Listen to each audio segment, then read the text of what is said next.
ایماندار گائے۔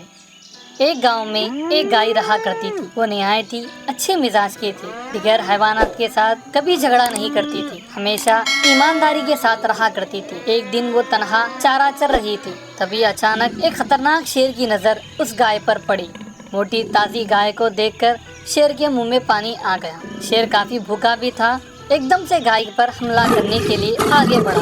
شیر کا پنجہ اپنی جانب بڑھتا دیکھ کر گائے نے شیر سے کہا، بادشاہ سلامت، کچھ دیر رک جائیے اور میری باتیں اطمینان و صبر کے ساتھ سنیے۔ گھر کے پاس میرا چھوٹا بچڑا ہے، اسے پیدا ہوئے 2 ہفتے بھی نہیں گزرے، وہ ابھی گھاس چرنا بھی نہیں جانتا، وہ نہایت ہی معصوم ہے۔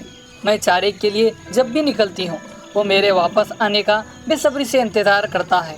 اگر آپ مجھ پر رحم فرمائیں تو میں اپنے لال کو پیٹ بھر دودھ پلا کر اسے زندگی گزارنے کے طریقے اور اچھے برے کی تمیز بتا کر واپس آتی ہوں، تب مجھے آپ آرام سے کھا لیں۔ یہ کہہ کر شیر سے گزارش کرنے لگی۔ گائے کی باتیں سن کر شیر زور سے ہنسنے لگا۔ واہ، کیا افسانے سنا رہی ہو! گھر جا کر بچڑے کو دودھ پلا کر واپس آؤ گی؟ تم کیا سمجھتے ہو جنگل میں رہتا ہوں، میرے پاس دماغ نہیں ہے؟ میں کوئی بیوقوف نہیں ہوں۔ شیر کی بات سن کر گائے نے کہا، آپ مجھے غلط سمجھ رہے ہیں، میں جھوٹ بولنے والی نہیں ہوں اور بات سے مکرنے والی ہرگز نہیں ہوں۔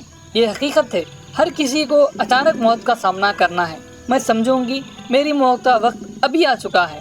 آپ بھوکے ہیں، آپ کے کام آؤں گی، میں زندہ رہ کر بھی دوسروں کے کام کیا آ سکتی ہوں۔ لیکن ایک بات ہے، مجھے موت کا ہرگز خوف نہیں۔ آپ نے جب پنجہ مارا تھا تبھی میں نے اپنی زندگی سے امید ہار چکی تھی۔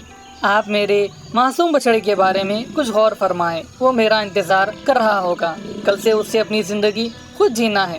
میں اسے اچھے برے اور دنیا کے بارے میں کچھ بتا کر واپس آتی ہوں، ساتھ ہی ساتھ اس کی بھوک دور کر اسے جی بھر دیکھ لوں گی۔ اس کے بعد آپ مجھے آرام سے کھا لیں، مجھے کوئی اعتراض نہیں ہوگا۔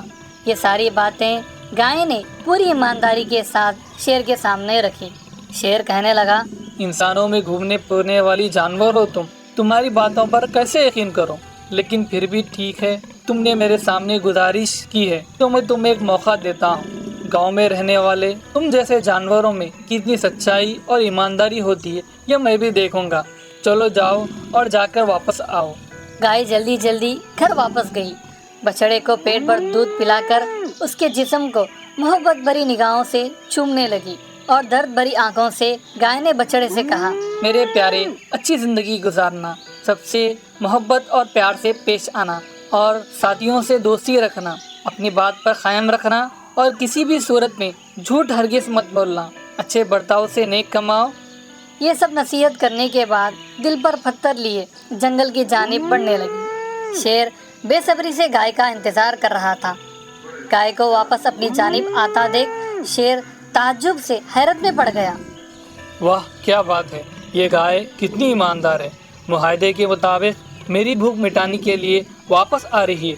اپنی جان کی پرواہ کیے بغیر وعدہ پورا کرنے والی یہ گائے واقعی بہت عظیم ہے۔ ایسی ایماندار گائے کو ماروں گا تو مجھے یقیناً گناہ ہوگا۔ یہ ذہن میں سوچنے لگا۔ گائے قریب آتے ہی شیر نے کہا، اے عظمت والی گائے، تم کتنی ایماندار ہو! وعدہ وفا کرنے کے لیے تم نے اپنی جان کی تک پرواہ نہیں کی اور میری بھوک مٹانے کے لیے واپس آ گئی۔ اگر میں تمہیں مار ڈالوں گا تو یقیناً میں بڑا گناہگار ہو جاؤں گا۔ میں نے تم پر شک کیا، مجھے معاف کر دو۔ میں اپنی بھوک کسی اور ذریعے سے مٹا لوں گا۔ تم گھر واپس جا کر اپنے بچڑے کے ساتھ پرسکون زندگی گزارو۔ یہ سن کر گائے خوشی خوشی اپنے گھر واپس آ گئی اور اپنے بچڑے کے ساتھ رہنے لگی۔ اس کہانی کا سبق جان گئے نا؟ کتنی بھی آزمائش ہمارے سامنے کیوں نہ آئے، آخرکار سچائی و ایمانداری کی ہی جیت ہوتی ہے۔